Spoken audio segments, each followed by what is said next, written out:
In this week's episode, I'm joined by Tom Geraghty, founder of PsychSafety.com. This week, our conversation is about mental health in the workplace, Dictionary.com's inclusive language, and more. Hey there, my name is Bernadette Smith. Welcome to 5 Things in 15 Minutes, my weekly show where I bring good vibes to DEI.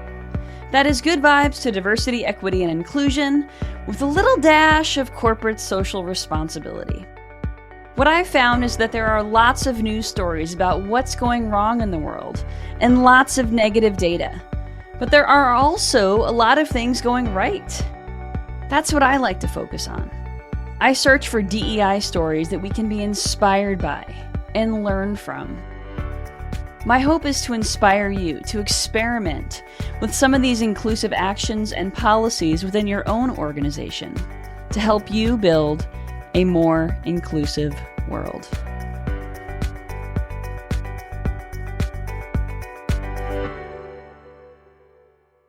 Let's get started. Tom, will you please introduce yourself? Thanks so much, Bernadette. So hi everyone. My name's Tom Geraghty. I'm the founder of PsychSafety.com, and well, I'm a professional psychological safety geek.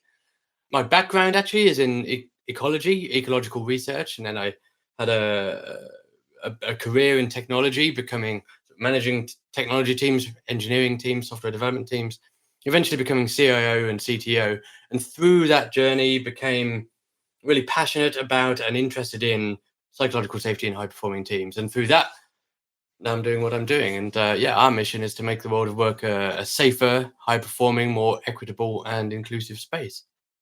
Love it, Tom. And for folks who are listening or watching, can you please define psychological safety? Yeah, it's a belief that one will not be punished or humiliated for speaking up with ideas, questions, concerns, or mistakes. It's essentially a belief that the group that you're in is safe to take interpersonal risks in, whatever those interpersonal risks are. Yeah. And it happens at the team level, right? Not like the whole company. Yeah, so it happens at the team level, but of course it can apply to any group. So sort of any group of people where n equals more than one. So you can imagine it certainly applies at the team level, but of course if you had a meeting or something where there are 2 teams in the meeting, then of course that's then you can define psychological safety as existing in that group that comprises of 2 teams together. Sure, that makes sense. Great. Well, in this week's episode or newsletter, I wrote about building trust and a little bit about my own managerial journey towards creating a psychologically safe team. And I wrote about how I struggled for a while with giving clear, specific directions and examples of what success looked like. And in my mind, I was like, I don't like to micromanage folks. I want to sort of let people do their thing, hire people I trust. But the reality is that without this kind of clear guidance, folks on my team, they had self-doubt, they overthought things, they missed deadlines. And it's because I was showing up as kind of a bit of a know-it-all, right? I wasn't really creating space for showing my mistakes and my learning journey. And so other folks didn't feel like they could do the same with me. So, can we talk a little bit about how to establish trust and psychological safety on teams? What does that look like in reality?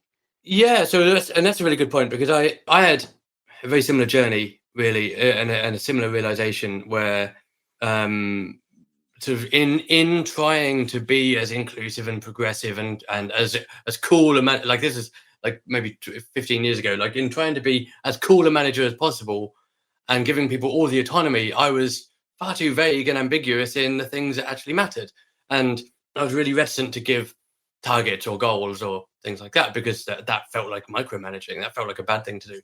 But in fact, you're absolutely right. Groups where the boundaries and norms are understood and explicit are psychologically safer spaces. We can trust each other more. We can trust that we're doing the right thing, because we know that if we do thing X, it leads to our mission. It contributes to our mission, our objective.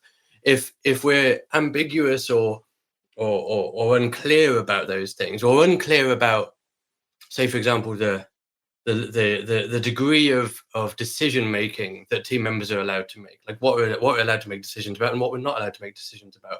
Those boundaries, if we're unclear about those things, it just leads to stress and anxiety and ambiguity about what we're allowed to do, which is quite freezing. It's quite calcifying, isn't it? And so all of those things, like all of that clarity, that predictability, psychological safety is so much about predictability in interpersonal contexts.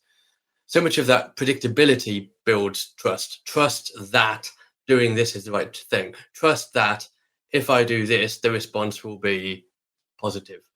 That sort of level of trust. So if, someone who's listening is a manager and they're struggling with folks underperforming, what are some things that they could do besides clear boundaries and direction? What are some things they can do to foster a more psychologically safe team? So yeah, it's a good question, because I think so. Here is where we can also make a distinction between practices and behaviors. Mm. So, for example, a practice might be, let's create a team charter. Team charters are a practice, and that's a really powerful way to foster psychological safety, because it helps set all those boundaries and expectations and clear goals and guidelines and all of that stuff. On the other hand, we have behaviors, which are more about sort of the way we do things rather than the things. If practices are the things we do, behaviors are the way we do things. Mm. And so behaviors arguably are somewhat more tricky and elusive and hard to nail down, because in some contexts, so active listening is almost certainly and always a good thing to do. You really put energy and practice into listening well, rather than just trying to say the right thing or anticipate what you're going to say next. Active listening. Another, but a tricky one, and one which I see quite often recommended to foster psychological safety, is eye contact. And eye contact for many people is a really positive way to build rapport and psychological safety and build a connection between people. But for many people, eye contact, for many people, particularly neurodiverse people, eye contact can be really difficult, really challenging, really intense, and quite disturbing, very uncomfortable. So this is where sort of the behaviors and things are really about getting to know people on our team and what works for them. There is no real one size fits all. There's a lot of work we can do around framing work and framing behaviors, but fundamentally, getting to know people better and what works for them is kind of the powerful thing to do there, I think. Yeah, no, I think that makes a lot of sense, because we're all individuals. So of course that makes a lot of sense. So if there's one resource that you would want to direct folks to learn a little bit more, obviously besides psychsafety.com, which I love your site, by the way, but and your newsletter, where else would you direct folks to check out? I think so good shout. So if folks are into reading, books, then Amy Edmondson's The Fearless Organization is still the have you got it up there? I have it down there. Yep. Excellent. Yeah. So that's still, to me, the go-to first step in finding out more and learning a bit more about it. From there, it then becomes a little bit more context specific. So there might be things specific to various people's domains and industries. But as a first step, Amy's book, the one to go to. Awesome. All right. Great advice. Well, let's get into this week's good vibes.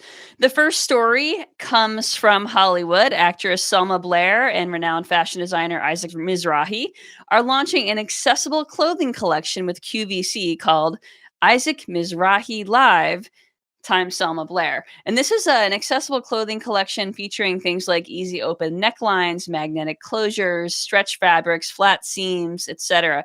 Now, Selma Blair has MS, and so that's one of the reasons multiple sclerosis. So that's one of the reasons they collaborated on this collection. I love it. I love this too. Yeah, I love this too. So my mum actually suffers from MS, and so I understand what it's like to have that those mobility issues and those sort of fine motor issues and things like that. And I think this is such a nice move. What I'm really hoping is that this could lead into and will lead into more accessible clothing for bigger, bigger brands and more more high profile brands and things like that. Yeah, absolutely. That's the goal. I mean, I've written about lots of accessible Halloween costumes for kids over the years, especially kids with neurodiversity or folks with disabilities, other disabilities. And so I think that, this is just great seeing seeing high fashion have this accessibility layer to it. Yeah, yeah, it's fantastic. Really nice step forward. All right. The next story comes from Indeed.com, which reports that over the last 3 years, the share of job postings that include wage or salary information has doubled to 50%, which means that 50% of job postings include this information, which is a form of pay transparency. It benefits job seekers, benefits companies' recruiting efforts, especially for women and underrepresented folks who might not apply if they don't know, if they might not feel like they are equipped to negotiate salaries. So this really goes a long way. Yeah, this really does go a long way. I find this really interesting. I also find this really interesting as a transatlantic difference, because the EU, I can't remember when the directive was announced or implemented, but there's an EU directive going to come into effect in 2026, I believe, that will make it mandatory to publish Mm. salaries and things on job adverts. And I think it's beyond due, really. It's about time. I think it's fairly obvious that this sort of thing contributes to things like the gender pay gap and disadvantages folks, like you were saying, from marginalized communities, but also just disadvantages folks from lower socioeconomic backgrounds who feel like they have less economic collateral to negotiate, or maybe they're not even aware they can negotiate. So but making this transparent is a massive step forward. Hopefully, it will become standard practice. Yeah, here in the US, it's on a state by state basis, which does account for that big increase. So big states like New York now have this law in place now, but here in the US, very very few things happen federally. Yeah, yeah, At least these types of things. So it's great that that's coming to the EU in the next few years. yeah. All right. The third story this week comes from the Supreme Court of Mauritius, which has decriminalized gay sex, overturning a colonial era law.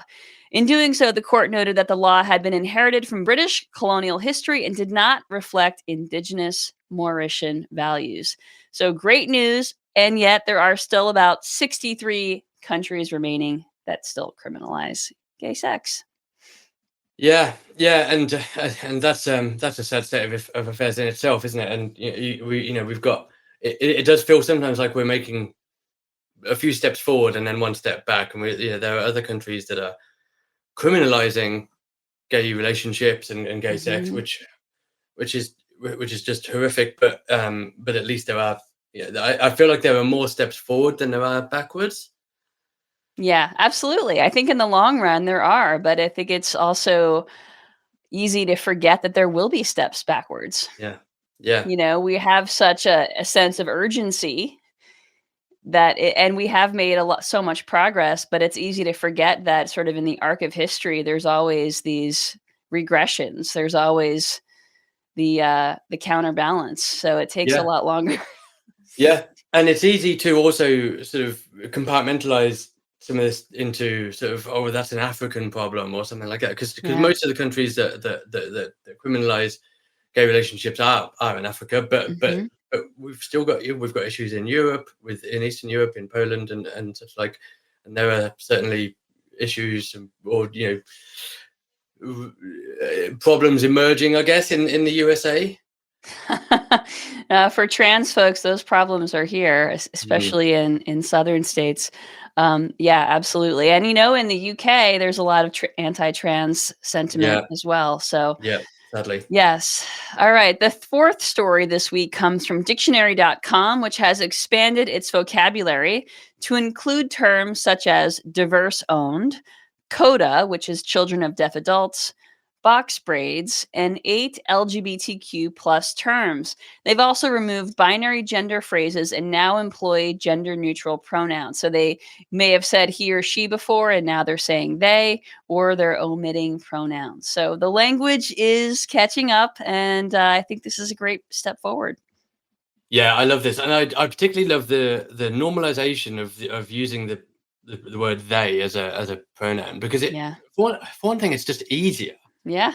It's easier than saying he or she, and Mhm. it's more inclusive, and it makes absolute sense. I also love some of the other terms in here. I'll admit I didn't know what box braids were until this until I came across this word. But that's one of the powers of introducing these phrases into the dictionary, isn't it? That we're all in our bubbles, and we try and Mhm. increase the size of our bubbles, and we try and expose ourselves to new things. But there are stuff like this makes it easier to encounter new phrases, new cultures, to us at least. Yeah, and it normalizes the conversation around these terms, Yeah, and it validates these lived experiences. So, I think some of the LGBTQ terms might be, asexual, aromantic, some of those, LGBTQIA plus terms. So some of yeah, but for folks who are identifying that way, this is a sense of validation.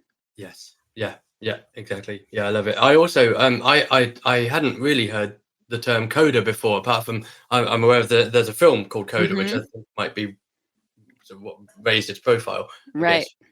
Exactly. That's a great film, by the way. Okay, the fifth story this week comes from Levi Strauss, which is taking a significant step forward by offering 17 professional mental health sessions annually to all of its global staff. So, this is including frontline employees through Lyra Health. So, 20,000 folks, including frontline employees, are getting access to this mental health benefit. And I just think that the more we talk about mental health as a dimension of diversity, the more we're gonna have more folks invested in this conversation. Yeah, absolutely. And I think yeah, just like you say, that the more we normalize conversations about mental health, the more we normalize seeking help or therapy for your mental health. In fact, the more we normalize mental health is health. It Mhm. just is. So the more we normalize that, the better. The only thing that concerns me about things like this, and this is I don't know if this is the case in this respect, but the only thing that concerns me is a potential to sort of individual responsibility eyes mental health in a way that companies might provide yoga classes and some free fruit and say, oh, we prioritize our employees wellness and mental health because we have a once a week yoga class that you're too busy to go to anyway. Sure. So I just hope that this doesn't act as a this doesn't come instead of addressing systemic causes of burnout and anxiety and stress in the workplace. I agree. I think for a lot of these stories, Tom, they're all a yes and. Yeah, It's yeah, great, but or yes, let's do yeah, yeah, more, right? yeah, It's yeah, exactly. and some of these many of these stories, especially Mauritius, it's about time Yeah, or finally. And so ultimately, here on 5 Things in 15 Minutes, we celebrate all of the progress, even the little yeah, ones. yeah. The little wins. How can folks, get in touch with you, Tom? Fantastic. Yeah. Well, if anyone wants to get in touch, you can find me online at tom@psychsafety.com. You can drop me an email for a conversation or a chat, or to find out more. You can head over to psychsafety.com and find loads of resources and tools and downloads and loads of articles. You can get involved in our community, our meetups, sign up to our newsletter. There'll be other things I've forgotten about, but there's loads of stuff there. So Stickers. stickers, more stickers. Yes, we released some new stickers today as well. So yes, good point, Bernadette. Yes, I have the "Everything is an Experiment" sticker on my laptop. All right, folks, thank you so much for joining me, Tom. And this week's call to action is a LinkedIn post that we'll put in the show notes from Bo Young Lee. And the title is Using DEI Tools to Support Your Employees in Navigating Current Events. Because, we talk about good vibes here on the show, but it can be hard when there is war in the world, when there is violence. So I want to acknowledge that, whether it's violence directly among your loved ones, wishing you hope. All right. On that note, hope you have a great week. Thanks so much, Tom. Thanks so much. Take care. Thank you for listening to 5 Things in 15 Minutes. I hope you found yourself inspired by at least one of this week's stories. If you did, would you mind sharing it with a colleague and leaving us a review on your favorite podcasting platform? And if you don't already get my 5 Things newsletter, join at 5thingsdei.com. I'm Bernadette Smith, and I'll see you next week right here for 5 Things in 15 Minutes, bringing good vibes to DEI.